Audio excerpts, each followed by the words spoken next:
Trading gets easy the moment you stop swimming against the current. When you're with the trend, everything works for you. The move keeps going. Your stop never gets touched. The trade goes your way while you sit there doing nothing. That's not luck. That's what happens when the market is already heading where you are. Think about your best trades, the ones that ran further than you expected. I'd bet almost every one of them had the same thing in common. You were going the same direction as the chart. And the worst ones? You were being clever, calling the top, catching the bottom, being early. Here's the part nobody tells you.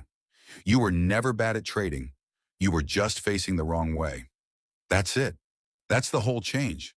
Because when you're aligned, you don't need to be right very often. The trades that work, run. The ones that don't, you cut small. Momentum does the heavy lifting. You stop guessing. You stop hoping. You wait until the direction is obvious, and then you go with it. It's not a skill you spend years building. It's one decision you make before every trade. Which way is the market actually moving? Then go that way.